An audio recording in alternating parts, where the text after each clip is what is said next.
Alô, alô Brasil, tudo bem com vocês? Eu sou Israel, tô aqui mais uma vez no meu canal para falar de livros com vocês e como vocês puderam ter visto, hoje eu vou falar sobre Vapor Barato. Esse livro aqui é bem legal, editado pela Iluminuras, então é o terceiro vídeo consecutivo sobre livros da editora Iluminuras, que como vocês podem ver é um livro fino. E é isso aí, vamos lá. Vapor Barato é do Wilson Alves Bezerra, também falei no meu último vídeo. Esse livro aqui também está autografado, como vocês podem ver. E aqui, minhas caras, meus caros, a gente tem uma obra em prosa, muito diferente de Malanga Malanga. Essa aqui é uma obra em prosa. E ainda assim, explora os limites da prosa, porque a gente não tem narrador aqui, né? A gente tem só diálogos e diálogos, às vezes monólogos, mas 90% do livro diálogos entre um homem e o seu psicanalista. Então a gente tem ali os dois só conversando, divagando, indo longe, mas é muito longe, falando do Brasil, enfim, não vou adiantar as coisas, né? Mas enfim, é basicamente isso. Conversa. É como se fosse um filme do Eduardo Coutinho, né? Os filmes dele são só pessoas conversando. E aí a gente tira várias imagens bem legais disso, mas que a gente tem isso em livro, né? Só que enquanto nos filmes de Eduardo Coutinho as pessoas conversavam com o intuito de contar histórias, aqui a gente tem esse diálogo infinito, onde o paciente está contando as coisas para o psicanalista justamente com o intuito de se curar, né? Com o intuito de, não diria nem deixar a cabeça fresca, mas saber o que vai fazer, ter um pouquinho mais de certeza das coisas da vida. Mas enfim, uma sessão de psicanálise. Mas do que essa pessoa quer se curar? Ela quer se curar inicialmente de uma vontade horrível, uma vontade horrenda, uma vontade monstruosa de sair do Brasil, abandonar o Brasil por conta da situação política, por conta que as pessoas foi agredida na rua, né? As pessoas não gostam dela, porque está usando vermelho, comunista, não sei o que. E mais pra frente a gente vê que não é só por isso, não só pela situação política, mas é justamente porque há uma situação política aqui no livro terrível e ao mesmo tempo é muito silêncio, ninguém faz nada, isso é agoniante, essa pessoa está deprimida, está muito mal por conta disso, né? Esse livro, eu vou pegar aqui o ano ao certo para não falar bobagem, ele foi publicado em 2018. Isso aqui não dá nome de político, não dá nome assim da situação que está acontecendo, mas você entende, né, que isso se passa no Brasil. É que nem o Brasil é dito. Enfim, aqui esse livro na verdade se passa no país da Esmerilândia, não é? E aqui a gente tem, não é dito o nome do Brasil, não é dito o nome ali de políticos nem nada, mas a gente entende que ele está se passando no governo Temer, né? Enquanto a Dilma ela é deposta e entra o Temer e toda a situação, aquele show de horrores que vocês sabem muito bem do que eu estou falando. E justamente por não citar o nome dessas pessoas, isso garante uma atualidade da obra bem curiosa, porque vai falando aqui de um país que está sendo consumido aos poucos por um presidente que agora as pessoas gostam muito dele porque ele tem uma família celular e tem um filho que tem o nome dele, as pessoas acham isso fofo, tem uma primeira dama que segue ali os padrões de beleza, nova, não sei o que, sabe?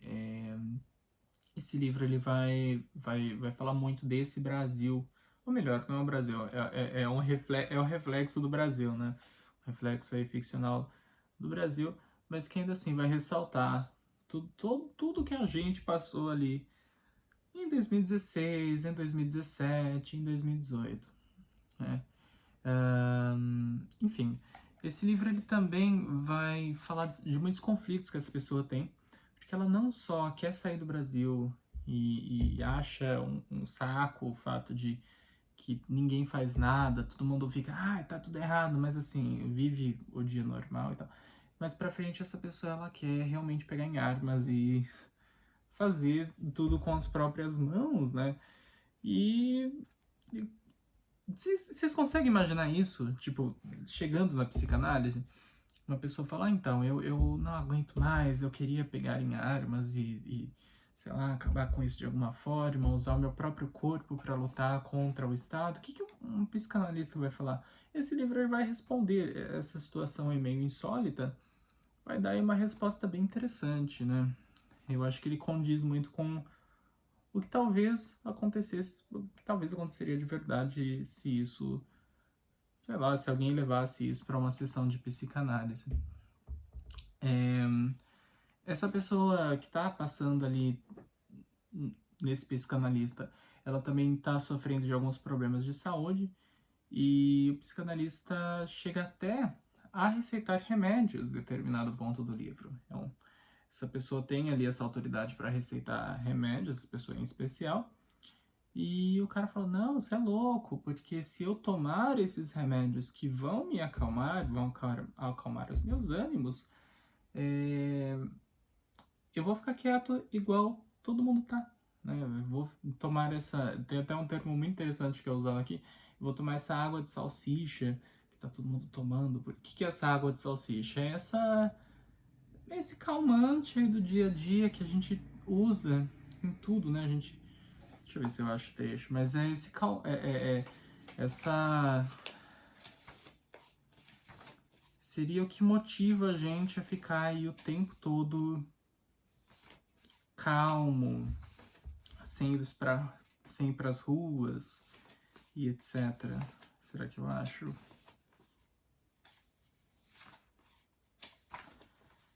Eu achei esse termo bem interessante. Assim. É claro que é uma coisa totalmente surreal, assim. Aqui, achei.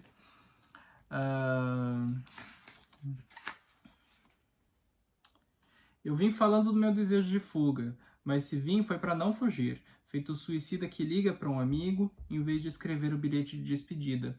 Eu tenho sofrido com a política, com o noticiário da política, com as sessões do Congresso, uma caça às bruxas que não tinha visto antes, uma demonização feita por uma trupe de juízes, um golpe parlamentar e a impossibilidade de reagir. A letargia do povo ou, o que é ainda pior, sua conivência ou apoio. Parece que entornaram água de salsicha em todas as bacias hidrográficas e que todos bebem com prazer esse licor letárgico. Água de salsicha? Isso, água de salsicha. Todo mundo bebe cerveja com água de salsicha, faz arroz, mergulha em banheiras e piscinas, e sou só eu me sentindo cavalgado pela realidade, nem mais nem menos que isso. Enfim, eu achei isso bem interessante, porque não sei se vocês lembrarem aí esse período aí, principalmente de 2016, que loucura do impeachment, né, que foi quando começou tudo. Enfim, tinha muito disso, né, as pessoas não saíam às ruas, todo mundo ficava muito bravo e fazia meme de, é fora Temer, não sei o quê, e ficou nisso mesmo, tanto é que o Temer ficou lá, né, enfim... A gente via as coisas acontecendo e a gente ficava com uma sensação aí de impotência. Eu lembro que até na internet acontecia muito disso. As pessoas falavam, a gente tem que ir pras... tá todo mundo calmo, todo mundo quieto, a gente tem que ir pras ruas. E as pessoas não iam pras ruas. Aí outra falava, mas você tem que ir pras ruas. E as pessoas também não iam, sabe? Então, assim, todo mundo calmo, todo mundo lá na internet, assim, não, a pessoa na internet era como se fosse um próprio Lenin, né? Mas no final das contas, tirando um comentário ou outro aí de rede social, ninguém agia. Reforma da Previdência foi uma coisa horrível. O pessoal fazendo atos assim de pregar para convertido, enfim, né? Sim, legal, ainda bem que teve, não tô falando que não devia ter, mas foi um sentimento geral que as pessoas tiveram ali de impotência e de que não tem muito que a gente possa fazer porque os políticos estão fazendo as coisas, sabe? E no final das contas as pessoas não faziam mesmo. Enfim, o que dá pra dizer disso tudo, né?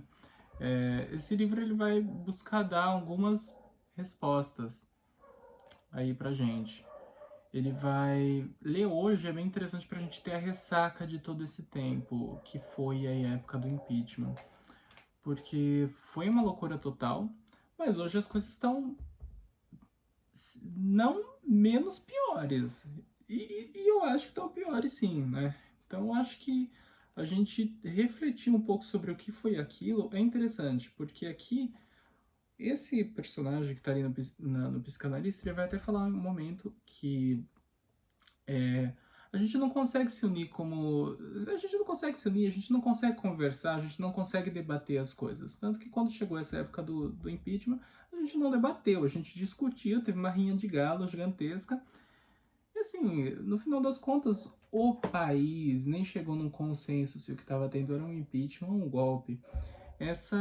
Eu acho que essa opinião é um pouquinho problemática, mas ainda assim faz algo de sentido, porque a gente do nada começou a brigar com parentes e afins por conta disso.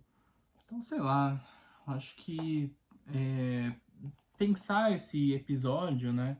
Agora que tudo passou, os nervos se abaixaram e tal, eu acho que é interessante. Hoje que a gente tem mais dados sobre isso, a gente vai ter, por exemplo, sobre a prisão do Lula, a gente já sabe. Hoje é um consenso, é uma verdade, não é? Que tem a suspensão de Sérgio Moro reconhecida pela justiça brasileira, então a gente tem mais esse dado, e etc. Eu acho que esse pós, né, essa coisa, é preciso sair da ilha para pensar a ilha, José Saramago, acontece bastante quando a gente lê esse livro aqui. Tudo bem que ler ele em 2018, se eu tivesse lido isso em 2018, seria uma outra reação, né? Não sei se mais interessante ou menos interessante, mas uma reação que aconteceria ali, né? De um modo totalmente diferente, né? E ler hoje eu acho que foi assim certeiro. Eu gostei bastante de ter essa experiência, ainda mais hoje onde tudo virou política, né? Tudo bem que tudo já é política, mas assim, a Anitta fez um comentário tal, vai tal o pessoal fazendo comentários políticos sobre isso. E outro fulano, outra pessoa, né? Então eu acho que essa volta à política de tudo, né? Essa memeização de várias coisas, enfim, de várias coisas da política, no caso.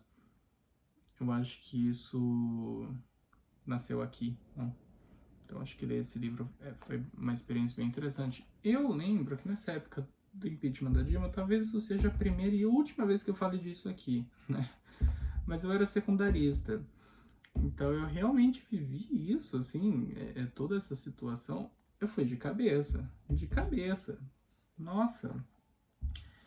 E hoje, com uma maturidade aí que chega, né? Tudo bem que eu ainda sou novo, mas uma maturidade aí que vem comparada àquela época, a gente repensa as nossas atitudes, não me arrependo de nada, mas a gente repensa um pouco as nossas atitudes e a gente vê isso num outro, né? A gente vê num outro livro, no livro que a gente está lendo, a gente relembrar tudo aquilo, desbloquear umas memórias.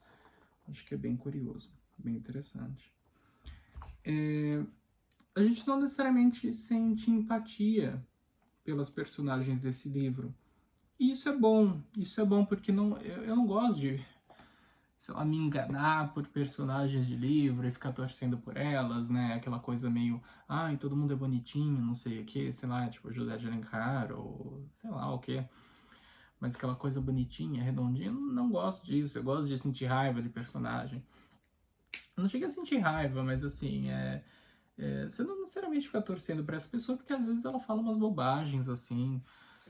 Essa personagem, em um ou dois capítulos, começa a falar da mãe, começa a falar de uma professora que esse personagem desenvolveu um relacionamento, né? esse cara chegou a ou não sei, fica ali meio oblíquo, porque em alguns trechos essa pessoa fala de sonhos que teve.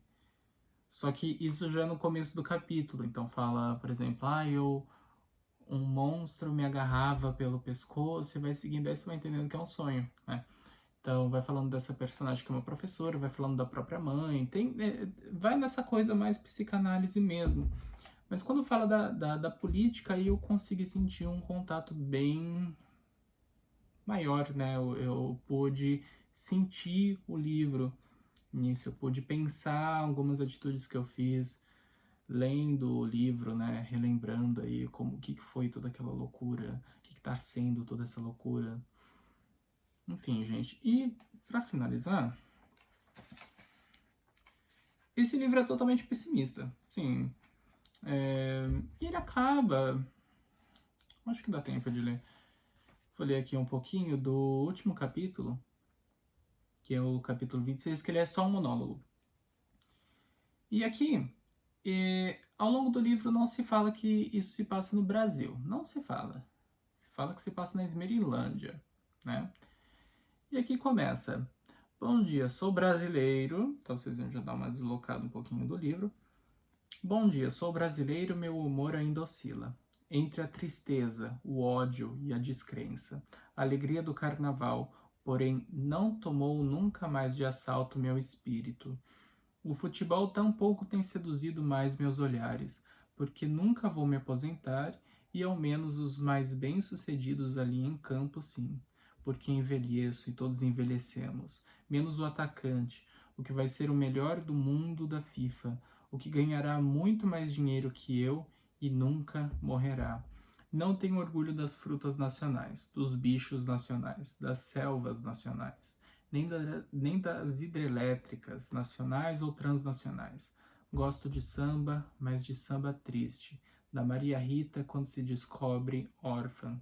Acho lindo o Orfeu da Conceição filmado por aquele francês, mas acho abjeta a ideia de ser retratado como um povo feliz que pula e dança em meio à sua miséria nacional. Eu não sou um homem feliz, você sabe. A minha felicidade foi sequestrada e por aí vai. Então ele vai acabar com uma energia muito, muito pesada, sim, e pessimista. Não tem uma projeção de futuro aqui, sabe? O presente é triste e o futuro, o que tudo indica, também vai ser. É isso que vai falar o livro, basicamente. E eu lembrei tem uma peça do Gerald Thomas que chama Um Circo de Rins e Fígados, né? Ela é com o Marco Nanini, de protagonista, e ele acaba com um monólogo muito interessante, falando sobre o Brasil, justamente, falando que desde Sófocles, né, o teatro está retratando as misérias das pessoas, a arte está ali retratando as misérias das pessoas, retratando as destruições, está retratando genocídios, retratando guerras e aflições, muitas, não é? Mas até hoje a gente sobreviveu, né? Então a gente seguir sobrevivendo, assim, fazendo a nossa arte, criando coisas, inventando coisas, eu acho que é um bom modo de responder a tudo isso e seguir, né? Eu acho que é importante seguir. Eu não estou fazendo de forma alguma, né, rebatendo o livro, não, só foi esse monólogo do Gerald Thomas, enquanto eu li aqui, eu lembrei. E eu acho que a gente está vivendo tempos sombrios, sabe? Sim, é inegável, assim, coisas surreais, coronavírus, e Rússia, e Ucrânia, Talibã, que todo mundo esqueceu, e eu acho que foi uma coisa bem pior que isso, de Rússia e Ucrânia. Mas enfim, mas a gente seguir eu acho que é importante. Então, mesmo quando a gente se depara com esses pensamentos aí pessimistas, a alucinação é viver o dia a dia, né? Seguir no dia a dia, gente, o que a gente pode fazer de face a todas essas coisas? Vamos seguir inventando, vamos seguir escrevendo. Eu acho que até a própria escrita de um livro como Vapor Barato, ela serve para ir digerindo, né? A gente seguindo aí o dia, de entender melhor o que está acontecendo, o que poderia acontecer amanhã, não é? Então, enfim. O que é bem interessante me veio agora é que esse livro ele não só é essa tentativa de descoberta aí do entorno, né, temporal, espacial, mas de si mesmo, talvez, que essa personagem ela quer manter tudo em ordem ali dentro. Acabei nem comentando o título, eu sempre comento, né? Vapor Barato é a música famosésima, tem duas versões, tem a do Jardim Macalé, que ficou famosa pela voz da Gal Costa, e tem a outra do Rapa, né? No livro a gente tem o tempo todo o personagem que tá ali no psicanalista, ele vai falando sobre os anos 60, 70, claro, evocando aquela imagem da ditadura militar, e os tempos de hoje. E hoje a gente chega nas pessoas idosas e pergunta como eram os anos 60, os anos 70, sabe? Ele vai comparando, ele vai fazendo esse jogo de vai e volta, né? Principalmente para falar do exército. Que vocês lembram, assim, o governo Temer, depois o governo Bolsonaro começou a ganhar um monte de ministério, uma coisa terrível. Mas e esse vapor barato ele vai ligar as duas coisas, né? Porque a gente tem essas duas versões, tem uma lá da ditadura e a gente tem uma mais atual, que é bem interessante, porque é uma música velha, se vocês pararem para pensar, mas que ela marcou essa outra geração também. Eu lembro que tem um colega meu, a moto dele chama Honey Baby. E aí eu falei, nossa, você gosta de Gal Costa? Porque não gostava muito de MPB, essas coisas. Gal Costa? Não, por causa do Rapa. Sabe, ele nem conhecia a versão da Gal, mas já escutou a música na versão do Rapa. Então eu acho que marcou essas duas gerações aí, né? Então, esse anos 60, anos 70 e a atualidade. E claro, vapor barato, você pega semanticamente, é a imagem que a gente tem ali para países de terceiro mundo. Sim, vapor barato. Pois bem, pessoal, esse foi o vídeo de hoje. Comente, né? Talvez eu comente se eu fiz alguma opinião equivocada. Você tem alguma opinião? Você leu Vapor Barato? Você leria Vapor Barato? Você vai ler? Ficou com vontade de ler? Comenta aí, coloca sua opinião, se tem alguma interpretação, alguma leitura sobre o livro. Deixe seu like também, por que não? Se inscreva no canal, né, para acompanhar aqui mais leituras. E é isso, pessoal. Tchau, tchau e até a próxima.